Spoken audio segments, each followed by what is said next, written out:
आपके माध्यम से मेरा ये संदेश है कि हम सब ने देश की आज़ादी के 75 वर्ष मनाए और ये हमारे जीवन में ये अवसर हम सबको देखने को मिला। हम सब भाग्यशाली थे और देश अभी 100 साल की तरफ यानी आज़ादी के 100 वर्ष अमृत काल की तरफ आगे बढ़ रहा है। और ये जो काल होगा वो भारत का काल होगा, भारत का समय होगा। आज मोदी जी के नेतृत्व में एक विज़न के साथ, एक मिशन के साथ और एक पैशन के साथ देश डिफ़िकल्ट टाइम में भी बहुत तेज़ी से आगे बढ़ रहा है। आज पूरी दुनिया में हिंदुस्तान का जो है डंका बज रहा है।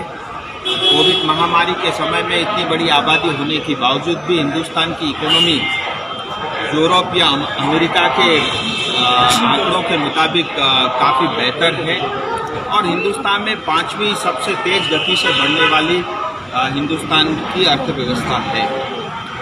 ये जो अमृत काल है, मैं आपके माध्यम से खास करके हमारे नॉर्थ बंगाल के सिलीगुड़ी, दार्जिलिंग के युवाओं से अपील करना चाहूँगा, ऐसा समय और ऐसा अवसर हमको जीवन में कभी दोबारा नहीं मिलेगा। और जहाँ तक मैं दार्जिलिंग, सिलीगुड़ी या नॉर्थ बंगाल की बात करूँ, ये जो स्ट्रेटेजिक एक ज्योग्राफी होने के कारण इसकी बहुत अपने आप में महत्व है। इसमें बहुत पोटेंशियल हम सबको दिखता है, हम सब जानते भी इस बारे में। मैं युवाओं से आह्वान करता हूँ, आप अपने एंटरप्रेन्योरशिप, अपने टैलेंट, अपनी स्किल, अपने हार्डवर्क के माध्यम से हम सबको आगे बढ़ना होगा। मैं ये भी चाहता हूँ, खास करके विशेष करके हमारे नॉर्थ बंगाल और दार्जिलिंग, सिलीगुड़ी के युवा, मुझे लगता है हमको नौकरी ढूंढने के लिए देश के दूसरे शहरों में जाने की बिल्कुल भी आवश्यकता नहीं है। अपार क्षमताएं यहाँ पे मौजूद है। मैं आज देखता हूँ बहुत सारे बाहर के लोग आकर के यहाँ पे चाय बागान खरीदते हैं या व्यापार करते हैं। मैं आपसे प्रश्न करता हूँ कि ये सब काम हम स्वयं क्यों नहीं कर सकते? हम आखिर नौकरी को एक प्रतिष्ठा क्यों बना के मानते? मेरा ऐसा मानना है, सिलीगुड़ी और दार्जिलिंग का युवा नौकरी ढूंढने वाला नहीं, नौकरी देने वाला बन सकता है। चाहे वो टूरिज्म के क्षेत्र में हो, चाय बागान के क्षेत्र में हो या क्रॉस बॉर्डर ट्रेड में हो, हाइड्रो में हो, एग्रीकल्चर में हो, एमएसएमई में हो, इतना ही नहीं जो है बाकी सर्विस सेक्टर में हो, ऐसे तमाम विशेषताएं इस क्षेत्र की है। और मैं एक बात आपके माध्यम से ये भी कहना चाहता हूँ, आदमी के मन में अगर इच्छा शक्ति हो तो कोई बड़े से बड़ा काम भी आसानी से किया जा सकता है। ये बात मैं सिर्फ इसलिए दोहराता हूँ क्योंकि ये जो काल है ये दोबारा कभी लौट के नहीं आएगा और हमको हिम्मत करके हमें आगे उठना होगा। दुनिया में बहुत बड़े बड़े एंटरप्रेन्योर और बिजनेसमैन भी हुए, तो किसी ने जो है अपने जेब से पैसा निकाल कर जो धंधा नहीं शुरू किया, आपको फैसिलिटेट करने के लिए सरकार है, बैंक है, मुझे लगता है उन सब का उपयोग करके नॉर्थ बंगाल और सिलीगुड़ी, दार्जिलिंग के युवाओं को आगे बढ़ना होगा और पूरा भविष्य आपका है। और आपके माध्यम से हमारे चाय बागान, सिंकोना बागान से लेकर के गांव में बसने वाले हमारी यहाँ की आम जनता को भी बहुत बड़ी खुशी हम प्रदान कर सकते हैं। ये मेरा इस अमृत काल के समय ये मेरा मैसेज है और आने वाले समय में युवाओं को लेकर के इस दिशा में हम आगे कैसे बढ़े, उसको लेकर के भी मैं बहुत सारी योजनाएं अपने क्षेत्र में लेकर के आऊँगा। दूसरी बात, मैं आपके माध्यम से ये जानकारी जनता को देना चाहूँगा कि पिछले दिनों आपको पता है कि मणिपुर में एक काफ़ी बड़ा लैंडस्लाइड हुआ था और जिसमें हमारे दार्जिलिंग के 18 से ज़्यादा जो है गोरखा राइफल के हमारे जवान साथी शहीद हुए थे। और उसके बाद मैंने हमारे रक्षा मंत्री जी आदरणीय राजनाथ जी से निवेदन किया था कि अगर एक बार आपका परिवार के साथ मिलना हो तो उनका मनोबल जो है बढ़ सकता है और इस दुख की घड़ी में हम उन परिवार को सांत्वना दे सकते हैं। मुझे इस बात की खुशी है कि कल राजनाथ जी हमारे बीच यहाँ पे रहेंगे और उन तमाम परिवार के साथ उनका मिलना होगा और ये सूचना मैं आपके माध्यम से देना चाहूँगा। बाकी पश्चिम बंगाल हम सब जानते ही हैं, देश तेज गति से आगे बढ़ रहा है, लेकिन पश्चिम बंगाल भ्रष्टाचार से घिरा हुआ है और आए दिन सीबीआई और ईडी को जो है अलग अलग जगह छापेमारी करनी पड़ रही है। ये दुखद है, बट मुझे लगता है कि आज मैं ये महसूस कर रहा हूँ, जनता को बड़ा आनंद आ रहा है। खास करके पश्चिम बंगाल के 10 करोड़ जनता उत्साह में है, उमंग में है, आनंद में है, क्योंकि उन गरीब जनताओं से लूटा हुआ पैसा आज एक एक मंत्री के घर से 50-50 करोड़ रुपए और कई किलो जो है सोने उनके घर से निकल रहे हैं। ये देख के हमारे मन को ठंडक मिलती है और हमें बड़ा चैन आता है। और मैं इतना दावे के साथ कह सकता हूँ, भले ही ईडी या सीबीआई या और कोई भी एजेंसी हो, जिस गति के साथ लगी है, लगी रहे। एक तो ममता दीदी के कैबिनेट में कोई भी मंत्री बचेगा नहीं, ये सरकार बचेगी नहीं, और आने वाले दिनों में ऐसे सैकड़ों करोड़ रुपए जो है इन मंत्रियों के और इन संतरियों के घर से निकलने वाले हैं। राजू जी, एक तो बात है कि चीफ मिनिस्टर पार्थ चटर्जी का साथ नहीं देके साथ दे रहा है अनुब्रत मंडल की। पार्थ चटर्जी एक मिनिस्टर है। चाहे कटमनी हो, चाहे बालू चोरी का मामला हो, लैंड माफिया का मामला हो, एजुकेशन घोटाला का मामला हो, नॉर्थ बंगाल यूनिवर्सिटी का घोटाले का मामला हो, जीटीए में घोटाले हो उसका विषय हो, और उससे भी बड़ा क्राइम जो आज पीडीएस सिस्टम में हो रहा है पश्चिम बंगाल में, जिसका खुलासा मैं आने वाले दिन में करूंगा। इन सब घोटालों में मुख्यमंत्री और टीएमसी के सारे नेता इन्वॉल्व है। इन घोटाले, इन कटमनी, इस करप्शन, इस भ्रष्टाचार से जो पैसा जनता से और बिजनेसमैन से ये कलेक्ट करते हैं, उगाई करते हैं, उससे टीएमसी पार्टी चुनाव लड़ती है। और उस भ्रष्टाचार पैसे का मिसयूज करके ये सत्ता में बने रहते हैं। और मुख्यमंत्री चाहे किसी का साथ दे चाहे न दे, वो पूरी तरह इसमें इन्वॉल्व है। पार्थ चटर्जी जी, आप सबको पता होगा, वो नॉर्थ बंगाल यूनिवर्सिटी के स्टूडेंट भी है, पीएचडी लिया था, और बगैर कॉलेज अटेंड किए, बगैर परीक्षा दिए वो पीएचडी डिग्री होल्डर भी है। और जिसने उनको ये डिग्री दिलाई, उसका यहाँ से बढ़िया प्रमोशन और ट्रांसफ़र भी हुआ। मेरा ये कहना है कि चाहे वो गाय की तस्करी हो, गाय की चोरी होती है, बांग्लादेश उसको भेजा जाता है, और उसके अंदर में कई सारे डिस्ट्रिक्ट कलेक्टर, कई सारे ऑफिशियल, कुछ बीएसएफ के अधिकारी, ये सब भी इन्वॉल्व है। और उन सब के नाम जो है सरकार के पास और इन एजेंसियों के पास है। आने वाले दिन में आप देखिए ये नाम और बढ़ोतरी होते जाएंगे, और जो भी घोटाले में लिप्त है उनको कोई बख्शा नहीं जाएगा, वो सब जेल के सलाखों के पीछे जाएंगे। अब मोदी जी का राज है, और इस बार 15 अगस्त में स्पष्ट एक बार प्रधानमंत्री जी ने कही है कि ये जो परिवारवाद और ये भ्रष्टाचार, ये दीमक की तरह देश को खोखला कर रही है। 8 साल में बहुत सफाई हुई, लेकिन अभी थोड़ा ही सफाई हुआ है, अभी पूरी जो है सफाई होनी बाकी है, और इस पे प्रहार तेजी के साथ चलता रहेगा। दार्जिलिंग पहाड़ में क्या है हल्दीबारी से, और उसको लेकर विभिन्न संगठनों के साथ भाजपा की तरफ से फिर से दार्जिलिंग मेल को एनजीपी से शुरू करने का मांग उठ रहा है। दार्जिलिंग मेल एक प्रतिष्ठित नाम है।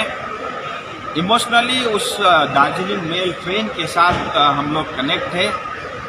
मैं इस विषय में, क्योंकि ये मेरी जानकारी में नहीं था, जैसे ये मेरी जानकारी में आया, मैं मंत्री जी से मिला हूँ और मैंने उनसे निवेदन किया है हल्दीबारी के लोगों को ट्रेन की सुविधा मिलनी चाहिए, उसमें हमें कोई आपत्ति नहीं है। मैंने उनसे विशेष निवेदन ये किया है Darjeeling mail as it is चलता रहे, बल्कि रात को यहाँ से जो छूटती है वो 1 घंटे लेट छूटे, और जो है हल्दीबारी के लिए अलग से ट्रेन की सुविधा हो। इस विषय में मेरी बातचीत हो गई, जल्दी इसकी घोषणा हो गई। इतना ही नहीं, आने वाले समय में एक दिल्ली के लिए superfast train, Vande Bharat rail, एक सिलीगुड़ी से, एक एनजेपी से, और साउथ के लिए भी एक ट्रेन की शुरुआत होगी। ऐसे 3 नई ट्रेन की यहाँ घोषणा होगी, और उसमें से एक जो है सेवक से शुरू होकर के उसका इनिशियल पॉइंट सेवक रेल होगा, स्टेशन होगा। सो आप निश्चिंत रहिए, केंद्र सरकार की तरफ से नॉर्थ बंगाल की जनता को कभी धोखा नहीं होगा, चाहे वो बंगाली हो, चाहे राजवंशी हो, चाहे गोरखा हो, चाहे आदिवासी हो, हम सब के साथ समान न्याय अवश्य करेंगे। सर दार्जिलिङ पहाडमा पनि यो इलिगल टिचर रिक्रुटमेन्ट स्क्याम लिएर धेरै युवाहरूले अहिलेसम्म प्रोटेस्ट गर्छ, त्यसको बारेमा के भन्न चाहनुहुन्छ? मैं एक बात कहता हूँ, चाहे जीटीए में जो भैया पूछ रहे हैं, जो एजुकेशन में घोटाले हो रहे हैं, देखिए जहाँ तक सीबीआई और ईडी ये स्वतंत्र रूप से काम करती है, फिर भी एक जिम्मेदार व्यक्ति होने के नाते बहुत ही जिम्मेदारी के साथ मैं ये बता रहा हूँ, सीबीआई और ईडी की जांच नॉर्थ बंगाल में होगी। इसकी शुरुआत हो चुकी है, वो आएंगे, किसको पकड़ेंगे, किसको अंदर डालेंगे, इसमें मैं अभी कोई टिप्पणी नहीं करना चाहता। लेकिन ये सच्चाई है कि जीटीए में 7,000 करोड़ रुपए आए, ये स्वयं मुख्यमंत्री ममता बनर्जी ने इसकी घोषणा की है। उस 7,000 में से 70 करोड़ का भी अगर जनता का काम हुआ हो तो मुझे दिखा दें। तो इसका मतलब 7,000 करोड़ का घोटाला हुआ है, ये तय है, ये जनता भी जानती है। और ये जीटीए जो डब्बा बना रखा है, कुछ लोग इसको संवैधानिक मानते हैं, मैं बिल्कुल नहीं मानता। ये एक ऐसी व्यवस्था है लोगों को डिप्राइव करने के लिए, कुछ पॉलिटिशियन और कुछ कॉन्ट्रैक्टर की सुविधा के लिए और सत्ता में बने रहने के लिए यहाँ से पैसा उठा करके टीएमसी सरकार चलाने के लिए व्यवस्था बनाई गई है। ये गोरखा विरोधी व्यवस्था है। राजुजी अहिले दार्जिलिङमा विभिन्न चिया कमानमा अहिले विरोध चलिरहेको छ, किनभने कसैको पिएफ रोकिएको छ, कसैले रोजगारी पाएको छैन। यसमा के भन्नुहुन्छ? अहिले विशेष चिया कमानमा अहिले विशेष समस्याहरू रहेको छ। देखिए, दार्जिलिंग का जहाँ तक सवाल है, आज़ादी के बाद 75 वर्ष हुए, देश में कुछ न कुछ नई चीज़ आती रही, ग्रोथ होता रहा। 47 में दार्जिलिंग भारत में सबसे प्रथम स्थान पे होता था, आज अंतिम छोर पे है। इसके लिए यहाँ की सीपीएम, कांग्रेस, टीएमसी सरकार जिम्मेदार है और कुछ हमारे चुनिंदा नेता जो दार्जिलिंग के विरोध में खड़े होते हैं, जो पैसे के लालच में, सत्ता की लालच में जनता को जो है उनको नाले में डालने का काम करते हैं, खड्डे में डालने का काम करते हैं। इसकी वजह से आज ये दुर्गति दार्जिलिंग की हुई है। चाहे वो शिक्षा हो, स्वास्थ्य हो, चाय बागान हो, सिंकोना बागान हो, सड़क हो, इंफ्रास्ट्रक्चर हो, पानी की व्यवस्था हो, बिजली की व्यवस्था हो, कोई भी विषय उठा के देखिए, उसके अंदर में दार्जिलिंग सबसे पिछड़ा है, केवल और केवल कुछ चुनिंदा हमारे नेताओं के कारण। मैं इतना आपको कह सकता हूँ, चाय बागान एक ये बहुत बड़ा विषय है और चाय बागान 99.99% ये राज्य के अधीन होने के कारण हमारी उसमें कुछ लिमिटेशन है। लेकिन मैं आपको बताना चाहूँगा, इस बार 171 एक जो है कमिटी रिपोर्ट भी पार्लियामेंट में जमा हुई है और उस कमेटी का मैं स्वयं सदस्य था। स्पष्ट रूप से उसमें हमने कहा है कि दार्जिलिंग के जो 86 चाय बागान है उसका पुनरुद्धार होना चाहिए। चाय बागान के मालिकों का जो सब्सिडी पड़ा हुआ है पेंडिंग, वो उनको मिलना चाहिए। दार्जिलिंग चाय बागान जब यहाँ पे 3 महीने की स्ट्राइक थी, जब नुकसान हुआ, एक स्पेशल पैकेज उनको मिलना चाहिए। और दार्जिलिंग के चाय बागान में कई साल से कोई इन्वेस्टमेंट नहीं हुआ बुशेस को लेकर के, नई पत्तियों को लेकर के, उसके लिए खर्चा जो है सरकार को कोई पैकेज की घोषणा करनी चाहिए। इसके अलावा वर्कर के लिए मिनिमम वेज एक जो कानून पास हुआ है जल्द से जल्द पश्चिम बंगाल में लागू होना चाहिए। कम से कम 300 रुपये उनको मिनिमम वेज मिलना चाहिए। आज लोग चाय बागान में जो रहते हैं उनके पास पर्चा पट्टा नहीं है और स्थिति ऐसी है, कोई घर का सदस्य जिसकी मौत हो जाती है उसको दफनाने के लिए जो है 2 फुट जमीन भी नसीब नहीं होता। और आज़ादी के 75 साल के बाद भी ये स्थिति ये बड़ा दुखदायी है और स्पष्ट रूप से ये आपको ऑनलाइन भी आपको ये रिपोर्ट पढ़ने और देखने को मिल सकता है। आप निश्चिंत रहिए, चाय बागान विशेष करके दार्जिलिंग को लेकर के आने वाले समय में कुछ ठोस और कुछ अच्छा अवश्य होगा।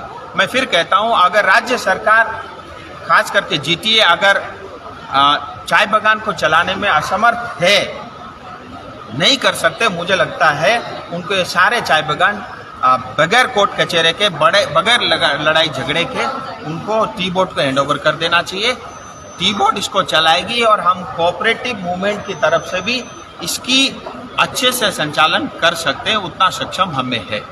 राजू जी 24 को जो इलेक्शन है लोकसभा का, वो कॉम्बाइंड इलेक्शन का बात बार बार आप लोग बोल रहे हैं, ये किस आधार पर, किस अंक का आधार पर आप लोग ये बोल रहे हैं? ये विषय आज का नहीं है, लेकिन मैं इतना कह सकता हूँ, एक राष्ट्र एक चुनाव होगा, कई हजार करोड़ रुपए की बचत होगी, भ्रष्टाचार और ये करप्शन समाप्त होगा। और उसके अलावा आप एक चीज देखिए, भारत में आप देखेंगे हर 6 महीने कुछ न कुछ राज्य में चुनाव होते रहते हैं। मतलब सिक्योरिटी आर्मी स्टाफ से लेकर के, सेंट्रल एजेंसी फोर्स से लेकर के, इलेक्शन कमीशन से लेकर के, पुलिस और एडमिनिस्ट्रेशन से लेकर के, नेताओं से लेकर के, सारे लोग उसमें व्यस्त होते हैं। और जो एक गति के साथ देश आगे बढ़ रहा होता है डेवलपमेंट के क्षेत्र में, विकास के क्षेत्र में, उसमें रुकावट आती है।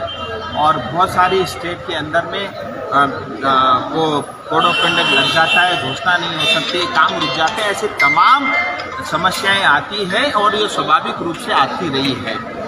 मुझे लगता है इसके ऊपर में व्यापक रूप से हर एक इस चर्चा का हिस्सा बनना चाहिए। और हिंदुस्तान में अगर एक राष्ट्र एक चुनाव होता है तो देश के लिए, देश की जनता के लिए मुझे लगता है इससे बड़ी कामयाबी और कुछ नहीं। पश्चिम बंगाल का एलओपी शुभेंदु अधिकारी बार बार बोल रहा है कि 24 को एक साथ एक इलेक्शन होगा, क्या आप इस बात को मान्यता दे रहा है? मैं ये मान के चलता हूँ कि 2024 के बाद टीएमसी सरकार पश्चिम बंगाल में नहीं रहेगी। तो राजू जी, क्या दार्जिलिंग में एनजीपी से ही खुलेगी या फिर उसके लिए कोई दूसरी? मैं बता चुका हूँ, मैं मंत्री जी से मिला हूँ, मैंने उनसे निवेदन किया है ये ट्रेन एजीटीज चले और हल्दीबारी के लिए एक नई ट्रेन की शुरुआत हो।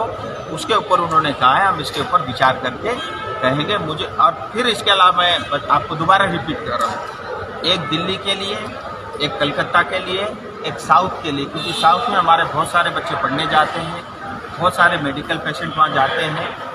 तीनों क्षेत्र के लिए 3 नई ट्रेन की शुरुआत होगी, एक एनजीपी से, एक सिलीगुड़ी से और एक सिलेक्ट से।